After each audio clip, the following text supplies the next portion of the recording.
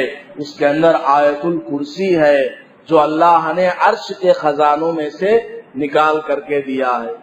بہرحال تو ان لوگوں کے چکر میں نہیں آنا چاہیے جو اس طرح فال نکالتے ہیں، نام نکال کر کے بتاتے ہیں کہ تمہارا مال اس نے چرایا، اس نے چرایا، اور آئندہ کی خبر جو بتاتا ہے سب غلط سلط، ویسے ہی وہ اندازے سے بتاتے ہیں، تجربے سے بتاتے ہیں، ورنہ کچھ نہیں ہے۔ ان چیزوں پر بھروسہ کرنا یہ شرک ہے۔ اللہ کے نبی علیہ الصلوۃ والسلام نے فرمایا من اتا کاہنا فقد اشرکا، جو آدمی جوتش کے پاس گیا وہ شرک کیا، اس آدمی نے شرک والا کام کیا ہے۔ لہذا ایسی چیزوں کو نہیں ماننا اور ایسی چیزوں کے چکر میں نہیں پڑنا ہے، بلکہ اپنے گھر میں لکھ کر کے رکھ لینا ہے۔ ایک سینٹنس کیا؟